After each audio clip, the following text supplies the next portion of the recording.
Yo, yo, yo, what's up? We're back for another one. We're on premise at Kings County Distillery. Kings County. We got a beautiful day. We're going to meet up with Colin, the head distiller. He's going to take us through for a tour, tasting, interview, and tell you all about it.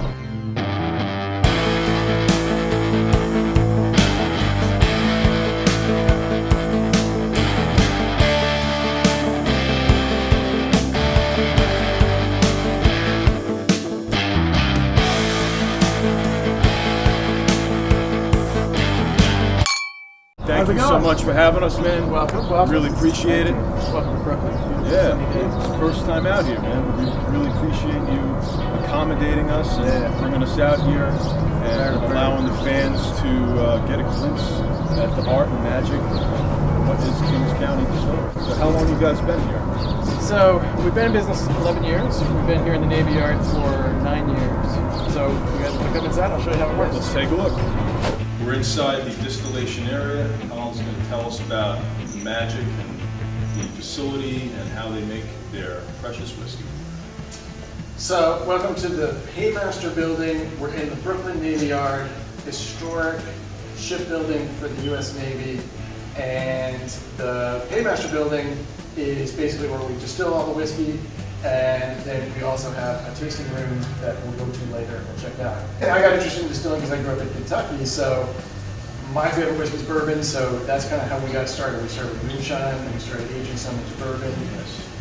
But, you know, being a New York distillery, the question is a little bit, what are you doing that is different from what's happening in Kentucky? And so, as I walk through the process, there's a lot of ways in which our bourbon is very different from Kentucky bourbon. And the main distinction you see right here is that we use pot stills. So in Kentucky, you'd see a column still, a big tall pipe with a lot of different portholes on it. So that's one big differentiator. Another is we don't use any wheat or rye in our bourbon mash bill. We just use corn to extrude it. 100% corn. And English malted barley. So I'll show that to you too. So corn and barley. Corn and barley. So it's like a high barley bourbon. So that's another thing that separates us out. And then as far as barrel aging goes, we use all different sizes of barrels. So we use some new barrels for bourbon and rye whiskeys, but we also do some single malt, some Irish style whiskey. So some peated stuff you did as well? We have a peated bourbon. So we're kind of taking a little bit from Scotland, a little bit from Ireland, a little bit from Kentucky, a little bit from moonshine part of Kentucky, part of bourbon Kentucky, and just kind of putting it all together, and we pick what we like, and we make whiskeys. Yeah. You can see it behind the building, we have a silo of corn. Most of what we make is bourbon recipe. Once a year we do a rye recipe. Okay. This is the barley that we use. Actually, this is barley. We're actually making corn whiskey right now, so we're using a slightly different malt than we usually use. But on the far end, that's the Golden Promise. And then also over there in the green bags, there's some peated malted barley. So peat is that kind of Scotch flavor that really comes from the sort of fossilized like turf. Right behind you guys, this is the mash cooker. Okay. So we put a ton of corn, 2,000 pounds, 500 pounds barley. So our mash bill for bourbon is 80% corn, 20% malted barley. Golden mash bill. And then for the peated bourbon, it's 75%. So we cook in here. Then we go outside for fermentation. We do have these indoor fermenters. They're basically decommissioned now. After fermentation, about 4 days, we'll have somewhere around 8% alcohol, and then we'll go into the stripping still. What comes out of here is the low line. That will then get transferred into the 2 copper pot stills for a second distillation. These are built in Scotland, this is built in Kentucky. And so barrel entry proof is 116 for the bourbon whiskeys, corn-based whiskeys, and then 110 for our rye whiskeys. So where do you guys go from here? Like I guess just barreling after distillate? So yeah, basically I'll walk you over here. That distillate that comes out into one of these 2 tanks will get mixed together and then it'll run into the barrels. Probably not in this format barrel, this is probably a 4 to 5 year minimum age. Not all of our whiskey's that old, so we have on the market our bourbon, that's a 3-year. The peated bourbon is a 2-year, the single malt is a 3-year. We just came out with a 4-year barrel strength and 6-year barrel strength. And then later on this summer we have a 7-year. This is the barrel room. Cool. It smells great in here. Yeah, it's nice. Not all our barrels are here, obviously. This is just kind of where we got started with barrel aging. Most of what we're filling is 53-gallon barrels. Those are those are the big ones that you see here. Again, those will age for at minimum 4 years, but we've been pulling them around 7 years is when we've started to pull 53-gallon barrels. Nice. This is a 15-gallon barrel, and this will age for usually around 4 or 5 years. So a lot of our barrel strength, bottled and bond, some of the higher sort of priced whiskeys comes actually out of the smaller format barrels. This is the sort of sequence of aging. This is cool. 1 day, Like the White Dog, and then 2 moving days, 1 month. This, I believe, is a year, and then after 2.5 years, See the you get a natural lot more- color lot change. more flavor out By of the it. way, I really like the shape of the bottles. It's kind of like a flask. You could almost just Yeah. pop in your Yes. back pocket. When we opened the distillery back all the way in 2010, we weren't in this building. We were much smaller, and all we made was little 200 flasks, a little bigger than this. Okay. And that's what people did with it. And we made moonshine first, because Nice. if you make all your own whiskey, which is an Yeah. important thing to say that we do, you got to start with a white spirit. And for Get us, it going from there. that we wanted it to be whiskey. So Yep. started with a corn whiskey, that's our moonshine, and then after a couple of years we had bourbon, and then as time has gone on, we've been able to pepper in some of the nicer Other older stuff. offerings. And by the way, just for the fans out there, what he's talking about, there's a lot of distilleries now that are popping up that are just sourcing everything, and a lot of the whiskey starts tasting very similar from distillery to distillery that are doing that. So it's nice to see that people like yourself are putting in the effort and love to make it truly unique. Yeah, I've always wanted to be a distiller. I didn't want to build a brand, build a company. Yeah. I wanted to make whiskey. It's awesome. So American whiskey has to be aged in a new barrel, so we buy all our barrels new. And then on occasion we'll recycle the barrels for our own, Scotch style whiskeys or the Irish style whiskeys, the corn whiskey that we're making now. Okay. But for the most part, everything that we use is new barrels. And what happens as the whiskey ages is just in the same way that alcohol has a lower boiling point than water, it also expands and contracts more drastically than water with changes in temperature. So hot days, you get a lot of pressure inside the barrel. That's pushing the whiskey deep into the wood. And then on cold days, it's coming back out of the wood. So it's Contracting kind out. of polishing the whiskey by moving in and out Sure. of that charcoal layer, just like a Brita filter or a charcoal filter is removing impurities that way. The barrel works the same way. Very old Pretty awesome. technology. Oh yeah. Should we Anything try else? some? Let's go do it. Yeah. Cool. I don't know, man. I'm feeling kind of thirsty. Yeah. It's like we just went for a hike, and the only thing that could quench my thirst is some whiskey. Cool. I'm gonna go Jester style. Like usually when he goes on hikes, Yeah. it's a Slim Jim and a Camelback filled with whiskey. Yeah, good. So I'm going to start you off with the moonshine. And this is still the White same Dog? mash bill, 80-20, Exactly. corn to barley. 80-20 Okay. corn to barley. No age.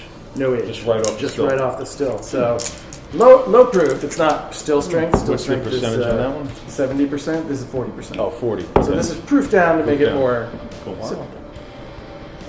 Wow. Nice. It's barely any ethanol at all in the nose. Right. Pretty like fruit forward, but like, not a ton. Obviously because it's not aged yet. But like a lot of unaged clear whiskey tends to taste and smell like things that are lighter in color, like honey, honeydew, Sure. Yeah. melons, stuff like that, That's interesting. You could tell, like, the base form of this, and They're starting with good whiskey that only is drinkable gonna on get its better. own. Yeah. It's only gonna get better. Yeah, I mean, if you start, like you said, you've got a good base to build a house on. Yep, that's it. The foundation is everything. This is the bourbon whiskey. So same mash bill, 80% corn, Oh, okay. 20% English malt. But this is aged for 3 years. 3 years, okay. I got a lot of brown sugar on one of them. Still getting that now.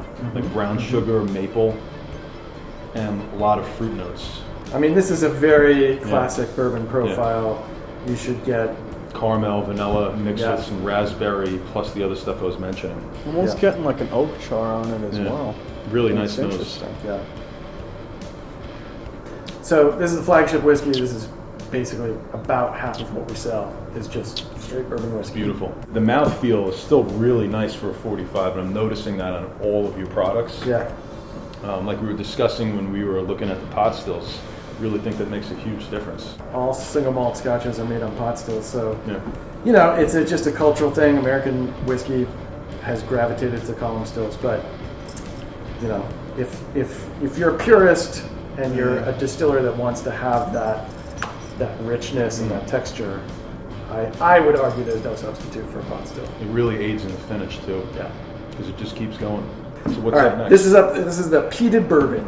Interesting. So Oh, wow, we okay. were kind of, if you imagine Kentucky bourbon over here and Scotch whiskey over here, we're kind of traveling towards Scotch. Cool. So a little bit of this is This one here, 75% corn, 25% peated malted barley. What was the proof on that? 45, so it's Also 90, 45. 90 proof, yeah. Okay. There's not many 45% whiskeys that have that's getting that mouthfeel and Right. blast of flavor like you guys are bringing.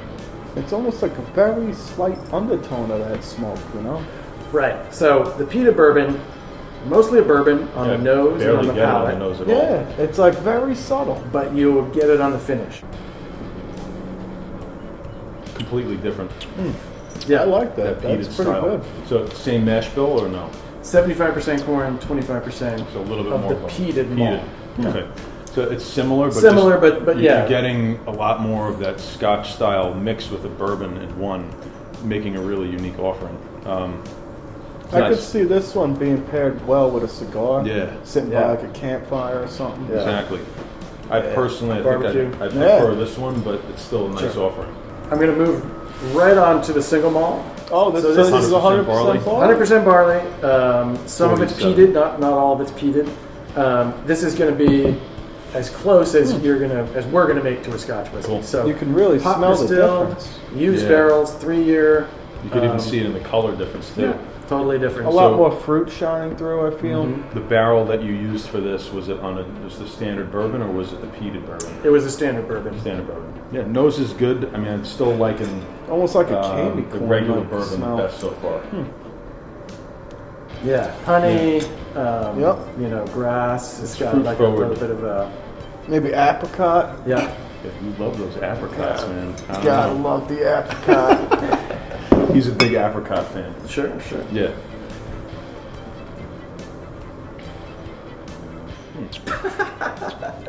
That's pretty good. Not as into the single malt. I'm reading that. I mean, I you know. like it though. Because there's not that much smoke on it as well. Yeah, Honestly, if I had need to time pick, with it, but yeah. Sure. I feel like the bourbon is better with that I mean, peat smoke. you know, But it's still unique for what it is. right. It's not bad, but I think the combination of flavors as far as what I personally like, and there's no right or wrong here, and that's why I know you make a ton of different stuff.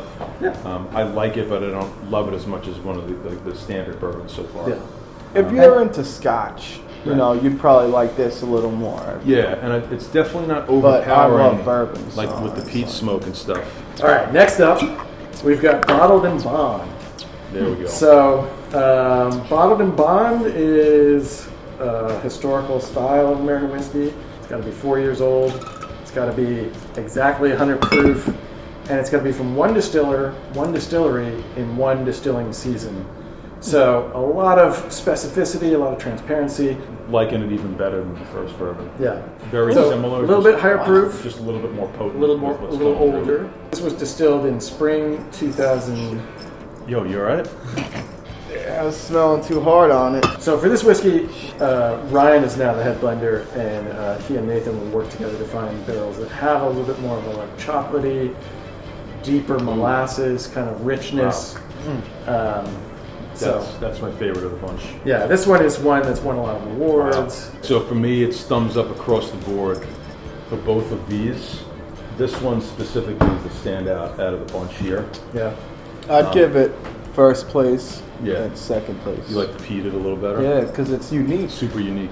The bottle and bond for me is just hitting on all notes. It's like your unique style of a Kentucky bourbon, but New York version of it, mixed with a lot of unique flavors That like is we were excellent. discussing. Excellent. Just phenomenal.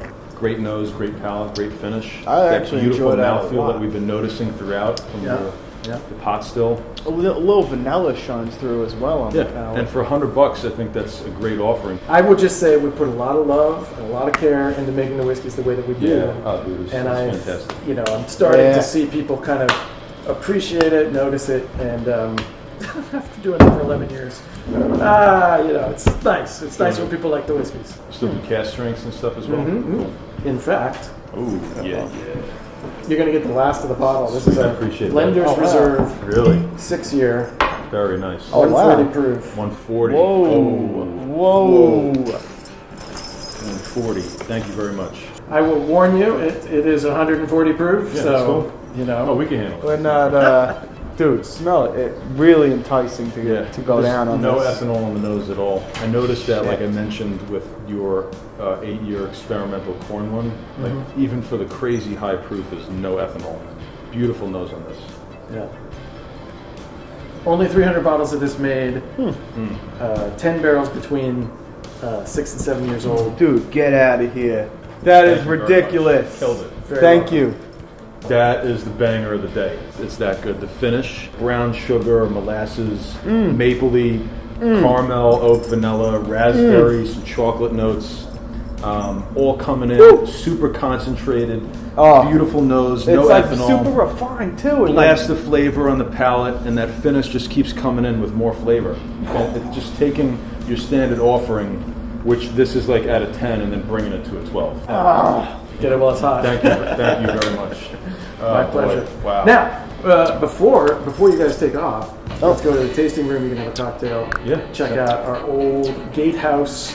If you are coming to the distillery and you don't have time to take a tour, you can sit outside, you can have a cocktail, you can have a flight. The historic entrance to the Brooklyn Navy Yard. It's beautiful. And a great place to spend some time. So if you guys want to get a cocktail, Let's go grab it. And if you guys are coming out to visit, you can hang out in this outside patio, get some drinks.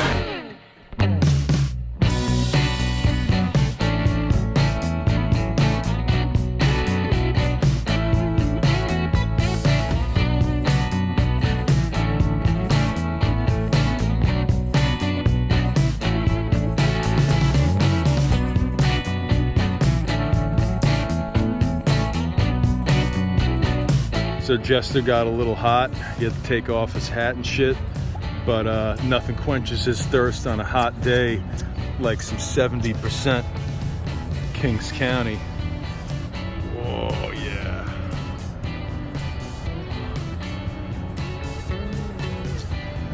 How is that? Killer? Yo, what's up? So we're at Mia's Bakery. They do homemade cheesecake. We're gonna do a little cheesecake pairing with some Kings County hazmat. Here we go, boys. Incredible bakery stuff being made here. Let's get You're gonna want to come by and check it out. Oh, dude. Pair it with some bourbon. Oh! It actually pairs well with the bourbon, believe it or not. Incredible. Come check out Mia's. Tell him the Jester, Kevin from Inner County sent you. So we hope you boys enjoyed our tour, tasting, and interview with Colin. We make some really great stuff here. Don't eat any Taco Bell before you come. If you're following us and you made it this long, consider subscribing. Hit the bell notification so you know when we got more coming out. And if you're on Instagram, you can follow us at Whiskey King Reviews. Stay tuned for more from your King and Jester. Jeez, easy.